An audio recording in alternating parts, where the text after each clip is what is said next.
Hola a todos, bienvenidos a un nuevo video acá en el canal de DataAcademy.zip. En el día de hoy vamos a estar revisando qué son las bases de datos, sus distintos tipos y los distintos casos o escenarios en los que la podemos utilizar. Este es un video que me han pedido bastante, puesto que hay personas que no están muy avanzadas en el tema de la analítica de datos y digamos que este es un tema muy fundamental para desarrollarse en esta área. Entonces, vamos a empezar. Bueno, lo primero que todo es empezar por definición, ¿qué es una base de datos? Esencialmente una base de datos es una recopilación de información que no necesariamente tiene que estar estructurada u ordenada, puesto que vamos a ver más adelante que existen digamos dos tipos, aquella que es las bases de datos relacionales y las bases de datos no relacionales. Dentro de ellos hay distintos subtipos y digámoslo así subconjuntos, y asimismo hay outsiders que no se relacionan para nada por definición con alguno de estos dos tipos, pero las bases de datos relacionales y las no relacionales digamos que son las más grandes y vastamente usadas en distintos tipos de negocio y pues a las que nos vamos a referir en este video. Entonces, retomando la definición de las bases de datos, estas nos sirven para guardar, gestionar y almacenar información de manera organizada, de manera que eventualmente podamos retomar a ella, o no necesariamente nosotros, pero sí distintos usuarios puedan retomar a ella para acceder a la información que tenemos allí almacenada. Ahora bien, ustedes estarán preguntando qué son estas distintas tablas que estoy compartiendo justo aquí en mi pantalla. Este es un modelo de base de datos relacional. ¿Y qué es un modelo de base de datos relacional? Simplemente es un modelo que nos permite tener distintas tablas que podemos asociar entre sí para poder acceder a la información que previamente hemos registrado. ¿Y cómo es esto? Pues podemos remitirnos a un ejemplo bastante sencillo. Vamos, por ejemplo, acá de vuelta a una base de datos que hemos usado bastante en el canal y es la base de datos de la supertienda de Tableau, que viene por defecto con este software, y acá vemos que tenemos cientos de registros, por no decir que miles, son más o menos 20.000 registros los que tiene esta base de datos, y adicionalmente también tiene cerca de 20 columnas. Pero esta forma de presentar la información o esta tabla tiene un gran problema y es precisamente la singularidad de cada uno de los registros. Si nosotros nos vamos a remitir a saber cuál es el registro único o el nivel de detalle explícitamente en esta tabla, va a ser muy difícil, no lo vamos a poder identificar, puesto que de entrada vemos valores como el item ID, el order ID, el row ID, vemos distintas columnas que al final del día no me resultan siendo lo suficientemente dicientes para yo entender a qué nivel de detalle estoy viendo la data. Recordemos que el nivel de detalle no es nada distinto a la especificidad de las distintas dimensiones que tiene una base de datos o un conjunto de datos. Por ejemplo, supongamos que esta supertienda vende distintos productos de electrodomésticos, electrónicos y de papelería, y dentro de ella categoriza cada uno de los productos como categorías, y luego también tenemos a nivel de fecha en que arribó, el número de envío en el que arribó. Entonces son distintas maneras de nosotros asociarlo. Entonces, ¿cómo nosotros queremos ver la data? ¿A nivel de la fecha en la que arribó a nuestra bodega, o la queremos ver a nivel de la subcategoría de los distintos productos, o la queremos ver a nivel de las tiendas que van a distribuir cada uno de estos productos, o simplemente al nivel del producto en sí, que sería el nivel de detalle más mínimo? Esto es esencialmente lo que significa un nivel de detalle. Y todo esto, ¿para qué lo menciono? Para que ustedes se den cuenta cómo esto es válido, es una base de datos, pero es difícil saber organizar la información y poder acceder a ella. Y allí es donde entran las bases de datos relacionales, que son justamente este modelito que les traía acá. Básicamente, esta información que nosotros vimos anteriormente es una base de datos que no está normalizada. ¿Qué quiere decir que está normalizada? Precisamente lo que les decía, que va a respetar ciertos principios de organización, de atomicidad, es decir, que cada uno de los registros va a ser único en cada una de las tablas, que no se va a repetir, que no va a sufrir modificaciones en su estructura, no le vamos a añadir columnas nuevas a cada una de estas tablas, y que van a respetar su dependencia e independencia respectivamente cada vez que haya nuevos registros. Si por ejemplo llega un producto nuevo, no necesariamente va a implicar que me va a cambiar mi tabla de vendedores. por ejemplo, o no necesariamente va a implicar que me va a cambiar mi tabla de clientes. Esto no tendría por qué afectar el hecho de que haya un registro nuevo en una de las tablas que me va a afectar otras que dependan de esta manera. Lo mismo que si hay una transacción nueva, no tiene por qué cambiarme en absolutamente nada el registro que yo tengo para cada una de mis categorías o de mis productos. Esto no va a tener por qué afectarlo. Y aquí es donde recae una de las mayores virtudes de las bases de datos relacionales, y es que precisamente nos permiten tener una estructura tan clara y organizada que es relativamente sencillo poder establecer este tipo de relaciones o enlazar las distintas tablas precisamente por las características que tienen estas bases de datos relacionales. Por ejemplo, volviendo y explicando un poco este modelo de base de datos que tenemos acá, este es una base de datos de la supertienda también, donde tenemos distintos productos de papelería y electrónicos en su mayoría que vendemos. También vendemos comida, ropa, etcétera. Y acá vemos que tengo distintas tablas. La primera tabla a la que vamos a hacer alusión es la tabla a nivel de transacción. Estamos viendo a nivel de detalle de transacción. ¿Eso qué quiere decir? Que no puede haber una transacción repetida asociada a dos vendedores, por ejemplo.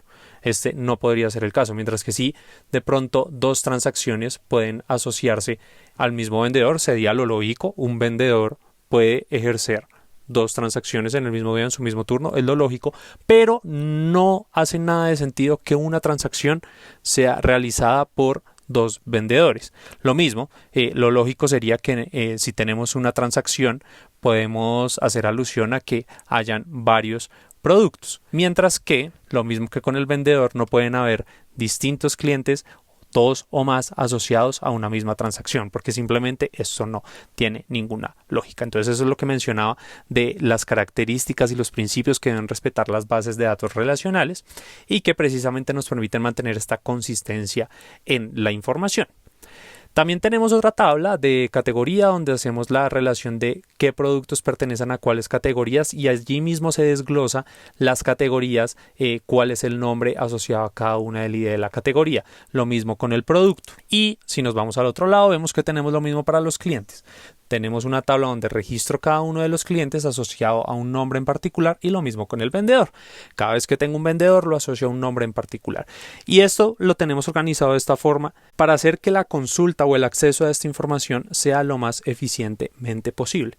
Muy seguramente ustedes habrán escuchado hablar de lo que son las famosas queries o consultas en los distintos motores de bases de datos, que los motores de bases de datos no son nada distinto que el software en sí que se encarga de gestionar la información, porque no basta simplemente con yo tener distintos registros acumulados o apilados, no de manera, digamos, digital, sino en libros o otras maneras antiguas de almacenar los datos, porque estos sí son bases de datos. Uno puede tener bases de datos escritas.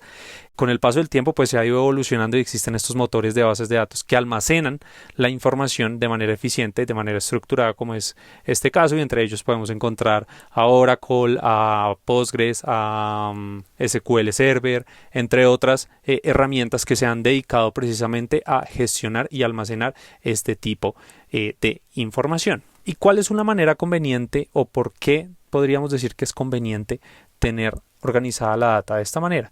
Pues es precisamente para nosotros poder ejecutar lo que les decía de las consultas, que no son nada distinto que la manera en que nosotros desde la interfaz de usuario vamos a acceder a los distintos tipos de datos que tenemos aquí. Por ejemplo, si yo quiero acceder a esta tabla de transacción, quiero ver a nivel de transacción cuáles fueron las transacciones que tuve en particular para una determinada fecha. Supongamos que quiero ver solo las de diciembre. Quiero ver precisamente cómo se comportaron las transacciones para ese mes, pero quiero añadir un campo adicional que me diga el nombre del producto. ¿Cómo las voy a relacionar? Pues precisamente gracias a este campo que tengo acá, que va a ser nada distinto a mi llave principal, que va a ser de esta tabla, y la va a ir a buscar en mi llave externa o en mi tabla externa, que va a ser esta de acá. Voy a utilizar esta llave externa para jalar esta información del nombre del producto. Y ahí es donde intervienen los famosos joins. Acá en el canal tenemos videos dedicados a hablar de los joins en otras herramientas como en Looker Studio y Tableau, pero lo que va a hacer el join es simplemente permitirme asociar estas dos tablas sin tocar absolutamente las otras. Es donde recae la eficiencia. ¿Qué pasaría si nosotros queremos consultar en una en una base de datos grandísima como esta, algo como lo que les quería decir, en particular una fecha con determinado producto, con determinado no sé, número de serie o fecha? Voy a tener que filtrar toda esta data que son, pues en este caso son solo 20.000 registros, pero en casos de grandes empresas son millones y millones de datos que va a consumir muchos recursos, tener que filtrar toda esta información simplemente para acceder a una data en específico, mientras que acá solamente vamos a afectar dos tablas en particular en vez de afectar todo el modelo de datos, que serían en este caso pues esta de acá de transacción y esta del producto. ¿Cuál sería el join que utilizaríamos? Pues podríamos utilizar, por ejemplo, un inner join en donde esta va a ser lo que les decía de mi llave principal, o la tabla que voy a ubicar en la parte de la izquierda, y me va a encontrar todos los valores en común que tenga acá de ID de producto en esta tabla.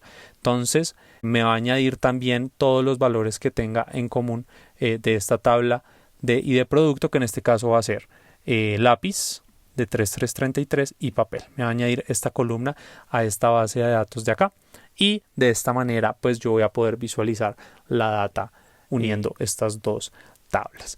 También podríamos traer el mismo ejemplo si utilizamos la base de datos, la tabla de cliente. Simplemente esta sería mi llave principal y esta sería mi llave externa de la base de datos de cliente. Entonces en este caso en particular me traería solo los clientes relacionados a 6444, que es este de acá, el primero, y el 3234, que creo que es este de acá. Solo me traería el nombre de esos dos clientes y los otros los omitiría porque no están en mi tabla principal. Y bueno, ya he explicado qué es la base de datos relacional. Hay que hablar precisamente de sus desventajas, porque ya teniendo claro que nos sirve para organizar nuestra información de manera muy estructurada y organizada, que nos ahorra en términos de tiempos y de procesos y de consumo de recursos, la consulta y el acceso a estos datos comparado a una base de datos regular como esta, pues digamos que tiene también sus limitantes, y es en términos sobre todo de escalabilidad. Es decir, si llega el punto en que mi modelo de datos ya no va a respetar alguna de estos criterios que ya tengo estipulados en mis columnas o en mis atributos, ¿qué va a pasar? Hay un limitante, y es que no puedo añadir simplemente así como así otro campo acá, porque eso puede que me dañe todo mi modelo de datos y todo lo que yo ya tengo organizado. Entonces esta es una limitante que digamos tiene, sobre todo para datos no estructurados como los que se están manejando hoy en día, no solo por empresas líderes del sector de la tecnología como las redes sociales o este tipo de cosas, o de buscadores y demás, sino otro tipo de empresas que se han dado cuenta que pueden generar metadatos a partir de información que ya tenían previamente, y esto les ayuda a generar insights. Pero generar estos metadatos tiene un costo asociado, y es que no muchas veces van a respetar este modelo de datos relacional. Y entonces ahí es donde entra algo que se ha popularizado en las últimas décadas, sobre todo en los últimos años, y es el modelo de datos no relacional. Y entre ellos existen dos principales que les voy a explicar muy brevemente. El primero de ellos pues podría ser el formato de lo que sería la llave valor, que es simplemente una llave asociada en particular para cada uno de los registros, y un valor que va a ser distinto para cada uno de los registros, o puede que sea igual, no lo sabemos. Pero este valor, digamos que tal como vemos acá en el ejemplo, no va a respetar ninguna estructura, no va a respetar ningún orden previamente establecido, sino que simplemente se va a dejar que cada llave sea en particular y tome los valores que requiere según los criterios especificados por esa llave en particular, y esto no va a afectar de ninguna manera los registros que tengamos en las otras llaves. Entonces esto lo que nos va a permitir, y es precisamente una de las ventajas, es que podemos crecer nuestra base de datos o nuestro modelo a nivel horizontal sin tener la limitante que por ejemplo tenemos en la base de datos estructurada, donde más bien la manera de manejar la información es un poco limitada y tiene que respetar ciertos criterios y cierta estructura, mientras que acá nos olvidamos de eso y toda la información que entre la vamos a registrar, y eventualmente vamos a ver cómo la hacemos coherente para que tenga sentido el modelo de datos como tal. Entonces, esta flexibilidad que premia la base de datos no relacional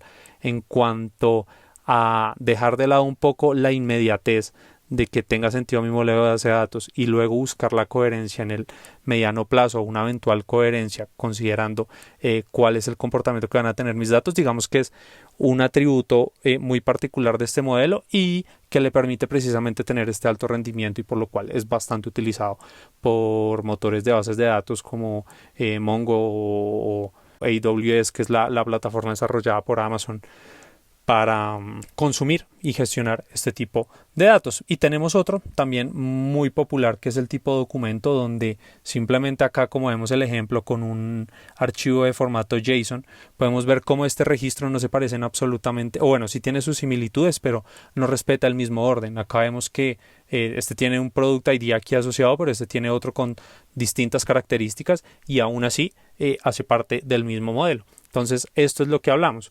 Nos permite cierta flexibilidad a nivel, por ejemplo, de llave de valor, como es el caso de acá, o a nivel de documento en archivos JSON, donde yo estoy archivando la información sin respetar un orden, sino que eventualmente el orden o el sentido de estos datos se lo va a dar el modelo de datos una vez ya esté lo suficientemente escalado. Entonces, digamos que estos son los dos grandes modelos de bases de datos que son utilizados. Como outsider podemos tener los bases de datos de la nube o que se alojan en el cloud, servicios como Azure, Data Lake, entre otros, pues digamos que también están tomando popularidad, pero no incluyen o no se incluyen en ninguno de estos dos tipos porque son, digamos que los más grandes que se utilizan y los más populares entre ellos. Y bueno, esta sería la explicación. Cualquier duda o comentario adicional que tengan, estaré más que contento de responderlo en la cajita de comentarios. Como siempre, no olviden suscribirse, darle like al video y que estén muy bien.